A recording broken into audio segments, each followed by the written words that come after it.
and founder from Perth in Western Australia, and my topic to talk with you today is about, I guess, how to get out of your own way, how to expand our new contacts and make new connections.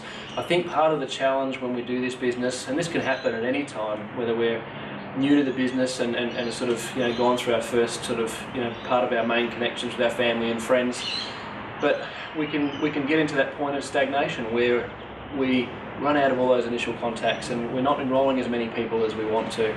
For some this might happen at Premier or Silver or even Gold, and for others it's much later in the journey, but nevertheless it often happens. And it's what do we do to be able to get out of our own way, get out of that matrix of just a family and friends connection and move on to other people that we can continue to grow and touch the lives of with our essential oils, and of course our business too. So for us, I remember a time when Vanessa and I were flying from Brisbane in Australia to a little outback town called Dubbo, and we were on the plane. It's about an hour's trip, and we'd already been Presidential Diamond for a few months, but we had noticed that we had slowed down the amount of enrolments that we were making, and we wanted to change that up. So we sat down to make a new list and re-examine that and I guess get out of our own way. So we did this, and this was a tip or a technique that was given to us by our Blue Diamonds in PJ and Yura, who live over in Brisbane. And they said, what's really powerful is don't just write the list, timeline your life. And this was an amazing sort of game changer for us. So we went back and timelined our life from when we were born right through until present day, and wrote the list down of everybody we could ever remember having met.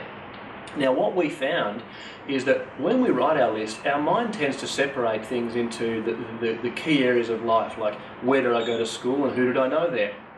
Then I went to college or university, and who did I know there? And then I got a job, and I worked with this company, and I knew those people. And of course we have our family and our close friends. But when we look just at these spheres of life, like these major areas of influence, or our matrix if you like, so many more people that we have made connections with that were acquaintances of ours, and maybe they were even closer than that, they fall through those gaps. So it's so powerful to go through and make sure that we don't miss anybody. And what's important with this activity is that we don't filter. We don't even for 1 second ask ourselves the question, would this person be interested or not? Is this person open to natural solutions to health or not? We don't do any of that. We just write the list. Because what we found is that when people do that and they come up with a list of, say, 250 people, they might find a few that they want to kind of cross off the list because they don't really want to invite them back into their lives again. But that's far more effective than filtering as you go and only coming up with a list of, say, 100 or 150, right? So this is why it's powerful. So I want you to go back and remember as if you were just born and write the list. And who did you know? Well, I knew my mum and my dad and my older brother, and slowly build that through, from when you were 1 to 2 to primary school, then to high school, then maybe your first part-time job, and really go through the entire list. And you'll be surprised and shocked by how many people come up on there. Now, what do we do? For me, I did this exercise, but I realized quickly it would feel false and I guess disingenuous for me to reach out and connect with these people that I hadn't spoken to in 10, 15, and with some of them even 20 years or more. And I needed to find a way to bridge that gap. And what we did is that we used Facebook as our private investigator and helped reconnect and find these people. But we started doing 2 contacts every day and just messaging those people and saying, hey, you popped into my mind, I was thinking of you the other day. How's things? What's going on in life? How are you? And just started that reconnection process. And if you do 2 of those a day, it's 14 a week. It's nearly 60 a month. It's nearly 200 in a quarter. And you can imagine, if you just manage the flow of communication that comes back and forth between you and them over the coming sort of days, weeks, and maybe it's even months, there will come a time where that relationship has been warmed up, and that you've made the necessary deposits into that relationship and deserve the right at that time then to maybe, offer that sample or to invite them to something in what you're doing. And you will know when the moment is right because you'll feel it. There will be a time when someone shares something that's going on for them that's tough. They're having a really emotional time. Maybe there's a relationship issue, or maybe something's happening in their family and they're really struggling with, there's some grief or some hurt there, and you could offer some support with obviously your counsel, but also your products. There might be someone else that's got something physical going on, but you'll know the moment because you've all had it, that moment where you've gone to yourself, oh, there's an oil for that, and you feel like you've got to share it. But they feel like it's okay to receive that sort of from you because you've spent the time, you've invested back into the relationship you have with them, you've built up that rapport, trust is now in existence, and it's okay to make that overture. So that's what we've got to do, is make those 2 contacts every single day. Another thing that we do that was really super powerful as well is that there's a lot of people in our team that we've enrolled that they're great lovers of our product, but they've got other things going on in life. Maybe they're equally as passionate about what they're doing as we are about what we're doing with doTERRA. And they've made it clear that doing this as a business isn't for them. But when we made a list of the influencers in our life and reached out to those influencers and said, hey John, who do you know that's got something going on in their life health-wise that could really use some support? I know you love the products, but who do you know that could use that support? Could you think about it for me for a second? And they come up with a list of people that they might be able to connect you with. And of course, because there's this level of trust that exists for you guys between each other, it's very easy for you to find a way to be able to, or for John to find a way for the 2 of you to be able to get together.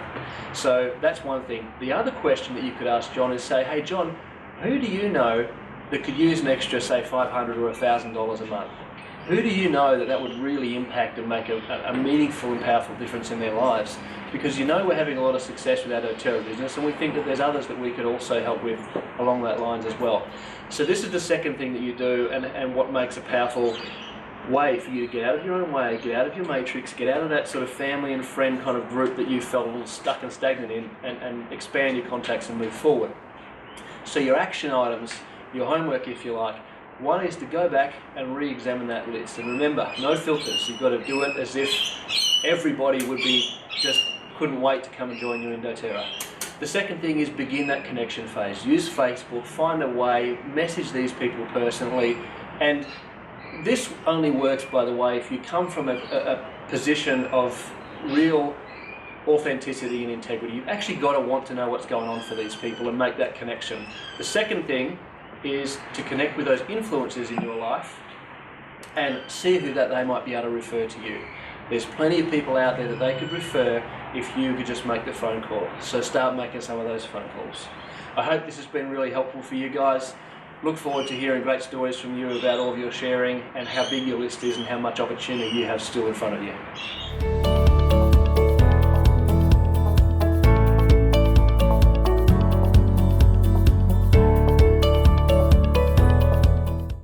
Hello, my name is Stephanie Martin, and I'm a wellness advocate in doTERRA. I was born in 1989, and I'm also considered a millennial.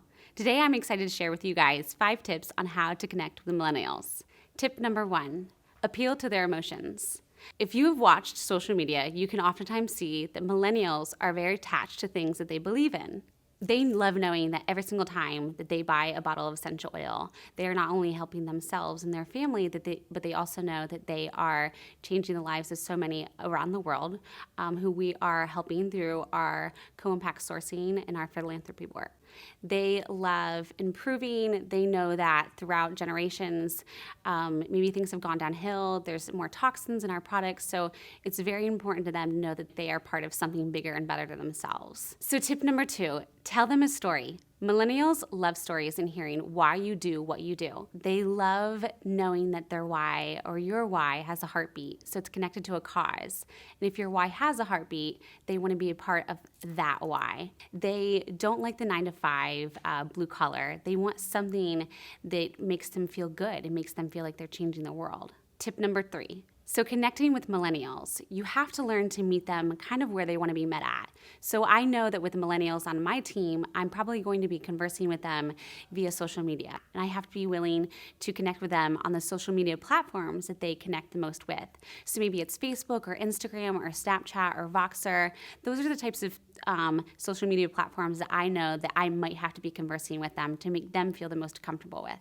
Tip number 4, be informative but be quick. One of the keys that I use to enrolling millennials on my team is keeping a very short class. So I know that during my classes, I want to create a great 40-minute class that people love and they're getting the information from, because we all know that confused minds do not buy. And we want to teach them our products and how incredible and amazing they are.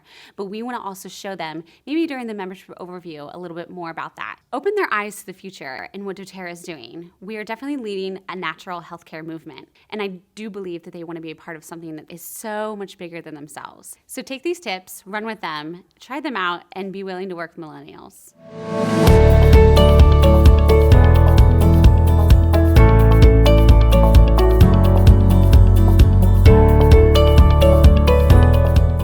Hi, my name is Holly Lowe. I am a Canadian founder and presidential diamond with doTERRA. And I have the privilege of taking a few minutes today to share with you just a few tips about how do we build a business without borders. I like this topic because it's something that I've had to learn. We don't all start out in our doTERRA business expecting to have a massive organization. It just grows that way over time. And one of the things that I had to learn was, what do you do when your warm market runs out?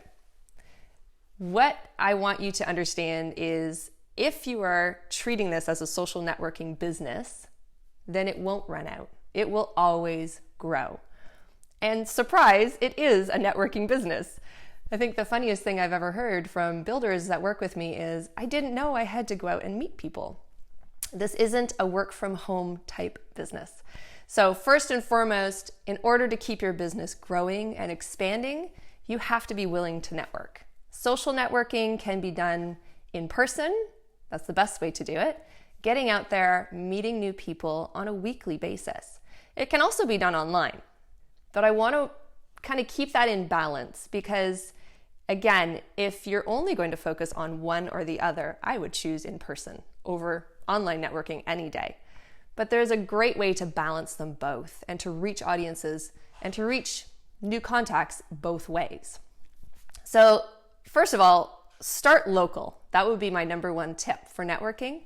Start in your local neighborhood, your local city, whatever is nearby. I kind of go with a 2-hour radius. If I can drive to it within 2 hours and back, I'm in my radius of social networking that's local to me. And when you're doing that, the beauty of it is you'll build this really great, strong foundation of a local team. When you have a base like that, you will always have a strong foundation to your business. And you can then start to branch out beyond those borders. So start local. Start with what's near to you. Start with what's familiar to you, with the people you know and the businesses you know and you love. The next thing I would say is make sure you're making friends on a daily and weekly basis. That might seem like, everyone knows this, but not all of us are naturals at doing that. I'm an introvert. Might seem strange as a presidential to know that an introvert can build this business, but I am. My comfortable spot is at home, just doing my thing in my groove. And I'm much more comfortable teaching behind the camera, behind my computer. I had to learn to go out beyond that. I had to learn how to make friends. And that wasn't easy for me. But here's the good news. It's teachable. You can learn to do this. So some of the things I really took to heart was, what's my market? What's my area of expertise? I work with mums and babies and expectant families. That's my training and that's my niche really, and what I'm passionate about. So that was what I focused my time and energy into. I went to play groups. I connected with other moms. I volunteered at schools and daycares. I spent time going in and teaching how to make essential Play-Doh with, preschools and special programs. So I spent some time really focusing in on the areas of people and groups that I wanted to network with and that I felt comfortable networking with. Now, here's the great part about this. As you do this and as your success grows in this business, your reach will expand and your network, your abilities to network will grow. So one thing I want you to remember is, if you don't make friends on a regular basis, your market actually shrinks. It will shrink right down to your customer base. And then you're preaching to the choir on a daily basis. So while we want to take care of our customers, we want to make sure you're always making friends. So make that your effort. Sometimes that takes the pressure off saying, have I made contacts every day? That's what we're doing. But if you focus on the idea of growing your friend base, make sure your friendship, list on Facebook is growing every week, then your business will grow. Your market will never run out. All right, another point that I want you to think about is, how do I expand my influence? So now you're making friends on a weekly basis, you're finding your niche, you're finding that area to network into. But now what about your influence? You really need to focus in on your local team, like we talked about. Even if they're spread out, you can still do this. But grow that passion in your leaders, first and foremost, and show them how you're doing this so that they're inspired and they're fired up to go beyond their borders as well and to push out of their comfort zone eventually. So grow that passion first within your own leaders, within your team, in that base that you have, even if it's one or two of them, and start that rolling. Then your influence can grow beyond them. They will grow their influence, right, beyond their area. And you can expand your reach that way.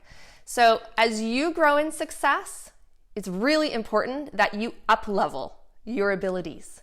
That could be something as simple as, connecting with a professional networking group. Maybe it's learning how to brand yourself in the way you dress and the way you present yourself. Maybe it's taking, some extra classes for public speaking. Any of those things that are going to, first of all, increase your own business expertise, they're also going to connect you with other professional people.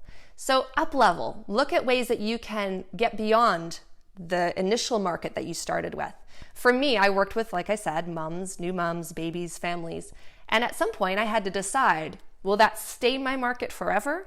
Or do I want to reach now into women who are professionals, moms who've gone back to work and are working in the corporate, atmosphere?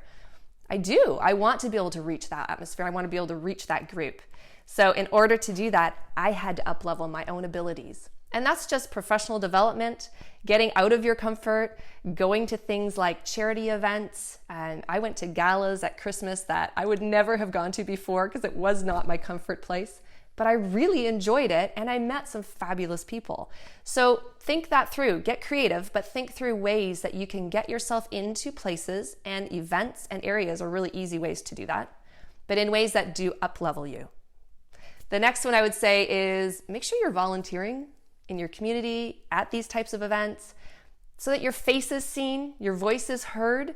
Find things that you're passionate about. It doesn't always have to be specifically about oils. There can be, other avenues that you feel very strongly about and you want to support and be known for.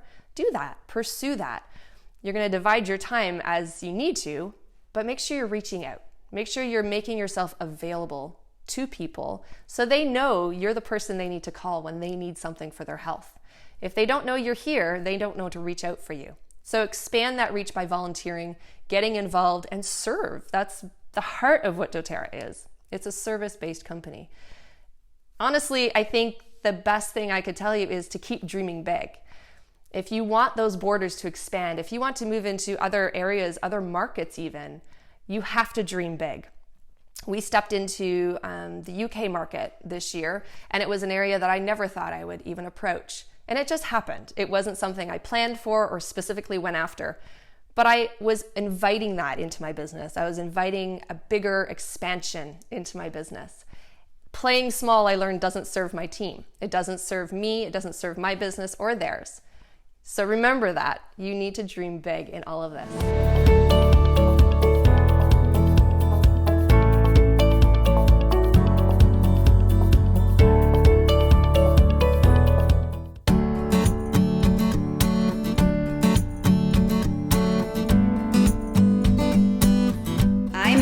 Jen Oldham, my upline on Facebook. We had a lot of mutual friends. She friended me and basically said, hey, we have a lot in common. I love people who are into holistic health.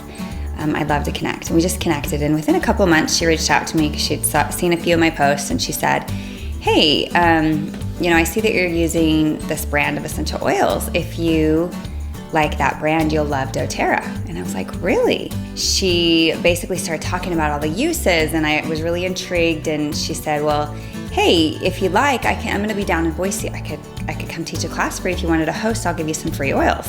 And I was like, I'm all for that, but you can't talk about the business. I learned so much about essential oils and what they were. Literally, it was jaw-dropping for me, the things I was learning about essential oils. And by the end of the class, I just told her, I am doing this as a business. She didn't even have to ask me.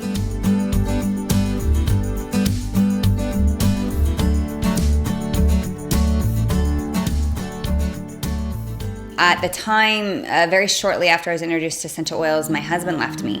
And it was really, really traumatic for me. Very traumatic. It never occurred to me that I would get divorced. I didn't let that stop me. I did know that I wanted to be home with my kids. And so I worked really hard, tirelessly to hit rank so that I wouldn't have to go out and get a job. By the time I was a gold, I had met my now husband, Walter. And when I met him, he was very closed off to the oils. I was a little standoffish on the oils at first, and as she explained to me what they did, I was actually very skeptical and a non-believer in how they actually work. He did have, he was a man of integrity, and I knew that. But just to see this personality open up and to see him be fun and just to see him be relaxed and open. I had a few other experiences with the oils as we were dating, and it really made a big impact on me. And so I decided to really learn more about how the oils work, and especially on the emotional side of oils, and I've loved the journey.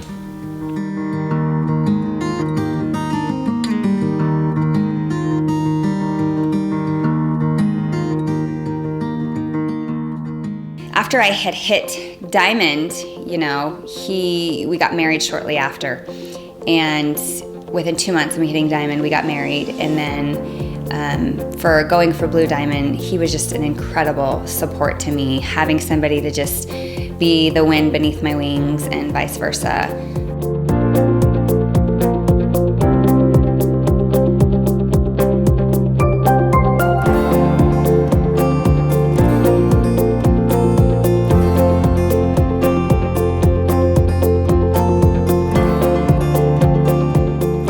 A lot of people will ask, well, how do you work the business together?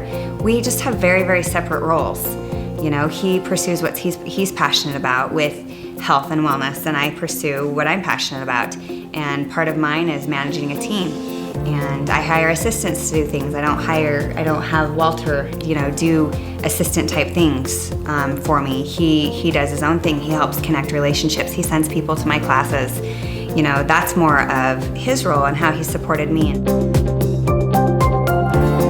What's exciting for me right now is to see my builders really come into their own element, and just to see them thrive and to see them take ownership and lead their teams has probably been the most fun for me. There's still mentoring that has to go on, but just to see them come up with their own ahas and to see them really shine in their own element has been really fulfilling for me. There was a time of sacrifice where I was gone quite a bit, or at least just gone teaching classes, or that kind of thing. And now it's like, oh, we can take a breather, and my leaders are really taking off, and I'm still there to mentor them, and I can have classes when I want, but I can really be there. The sacrifice paid off.